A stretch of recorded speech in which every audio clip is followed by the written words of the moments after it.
Oi, pessoal, tudo bem? Aqui é a Aline, eu sou historiadora, tenho especialização em cultura material e arqueologia e sou apaixonada por literatura. Hoje eu vou conversar com vocês sobre um livro que é um clássico e que eu gosto bastante, que é O Morro dos Ventos Uivantes, da Emily Brontë. Esse livro foi publicado em 1847, pela primeira vez, e ela publicou sob o pseudônimo de Alice Bell. As três irmãs Brontë, elas publicavam com pseudônimos porque o editor tinha medo de que, se fossem mulheres, não vendesse, né? Isso é uma coisa bem normal da época. E esse é o único romance publicado pela Emily. Ela publicou com 29 anos, se não me engano, e um ano depois ela morreu de tuberculose. Ela morreu muito cedo. E nos deixou esse clássico. Esse livro me trouxe diversas sensações. Primeiro porque eu nunca senti tanto amor e tanto ódio lendo um livro, sério. É uma história que te prende de uma forma, assim, e ela te joga para, assim, no meio de um furacão. Porque aqui a gente conhece a história de uma família com duas crianças que o pai sai viajar e quando o pai volta, ele adotou uma criança, um menino que é um ciganinho. Essa criança, quando chega na casa, a irmã, no caso a Catherine, ela recebe essa criança e os dois começam a se entender muito bem. Mas o irmão da Catherine começa a ter ciúme desse menino, do Heathcliff. E ele morando ali no meio dessa família, ele é meio que um criado. Ele fica no estábulo, ele vai cuidar dos cavalos, ele tá nessa vida, assim. E quando os dois são adolescentes, surge aquela paixão, né, entre os dois. Só que para ela,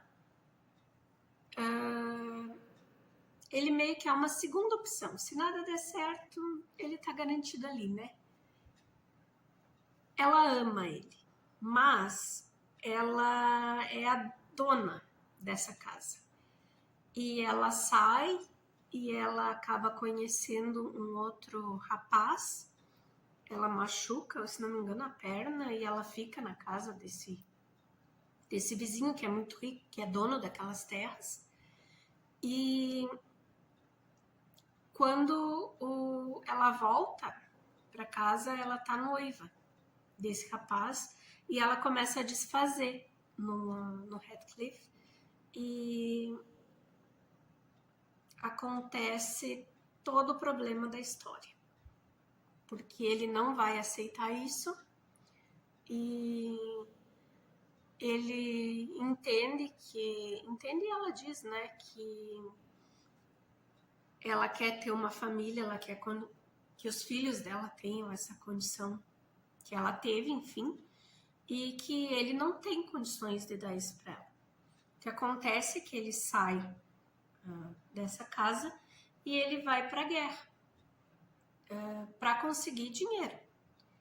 E anos depois, quando ele volta da guerra, ela tá doente, ela tem uma filha desse casamento e o irmão dela tá falido. E ele volta com dinheiro para comprar essas terras que a família dela tinha. E ele compra e ele se tornou uma pessoa... Ele nunca foi, assim, um amor de pessoa, mas ele tá horrível, ele tá uma pessoa muito ruim, assim, ele tá revoltado, mas ele volta achando que ele ainda tem condições de conquistar ela. Mas quando ele chega ali, ela tá mal e ela acaba morrendo. E ele toma posse dessas terras que eram da família dela, e ele fica muito mal, assim, ele pega o filho do irmão dela, o sobrinho dela, e ele faz com essa criança tudo o que fizeram com ele quando ele era mais novo, sabe? Aqui é um ponto da raiva, aqui é um ponto do ódio que tu passa com esse livro, porque a gente supõe que quando uma pessoa passa por maus bocados assim, ela não vai submeter outra pessoa a isso. Mas não, ele tá com tanta raiva do irmão dela, da família, de tudo, e ele volta ali para incomodar. Então, assim, é um personagem que no começo a gente tem dó, a gente tem empatia, a gente. Nossa, e depois assim, ó, pensa no monstro, tu não quer ficar perto da pessoa. Nossa, eu ficava pensando assim, como, sabe? Como que se tu passou por isso, tu vai fazer outra pessoa passar por isso? É surreal, assim. A quantidade de sentimento que ele te traz, sabe? Ele é tão bem escrito que ele te traz tudo isso, assim, ele te passa tudo isso. E ela vira um fantasma que fica atordoando ele, entendeu? Ela atormenta ele. E o que ele faz com a filha dela e com o sobrinho, e ele. Nossa, assim, é só lendo. É só lendo, porque eu não consigo nem explicar, assim. Mas é um livro que é. Eu não sei explicar como que eu odeio e amo tanto esse livro, e tô aqui recomendando.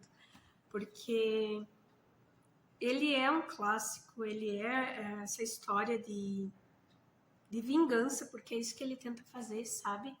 E eu amo tanto, eu acho que é porque é um romance com terror, sabe? Porque ele tem essa pegada do fantasma que tá atormentando ele, que quer que ele se redima, que ele pare com aquela briga. Tipo, ela já morreu, não tem mais o porquê, sabe, disso tudo. E aí, na verdade, a história toda se redime através dos filhos, né? Dos primos, enfim, porque é o filho do irmão dela e o filho dela. E o fim é uma tragédia, né? Eu falo, assim, várias coisas do livro, mas eu não pontuo exatamente o fim para. A maioria já sabe porque é um clássico, todo mundo já teve contato com ele, né? Foram feitos já 3 filmes, eu acho, sobre essa história, mas vale muito a leitura, gente. Vale demais. É muito bom. Eu tenho 2 edições desse livro aqui em casa que eu posso recomendar para vocês. A minha primeira leitura foi nesse aqui, que é da Martin Claret. É aquela edição que eles fizeram para todas as irmãs Brontës, que ele abre assim e tu consegue abrir bem a folha para ler. Primeira vez que a gente pega esse livro para ler, chega a dar um desespero, parece que vai rachar, ó. Mas não, e é bem bom para ler. Ele abre completamente, a fonte dele é bem boa e a página é amarelada. E a segunda edição que eu tenho é essa aqui da Zahar, que é comentada. Além do texto original, ela tem alguns comentários sobre. As 2 edições são lindas. A fonte das 2 é maravilhosa também. Deixa eu mostrar essa aqui. A página também é amarelada e a fonte é bem boa. As traduções delas 2 são maravilhosas também. E eu espero que, se você já leu, comenta aqui, me diz o que você achou, se você também tem essa relação de amor e ódio com esse livro. E se você não leu, eu espero que você fique instigado, assim, que você queira ler e dê uma chance, porque é um livro muito bom. A gente tira muito aprendizado. É um romance com essa questão do terror, do fantasma, desse tormento todo, mas vale muito a pena. Trabalha muito com sentimentos, com uma gama enorme de sentimentos. Super indico. Obrigada por me aguentarem até aqui, por me acompanharem até aqui, e até a próxima. Tchau!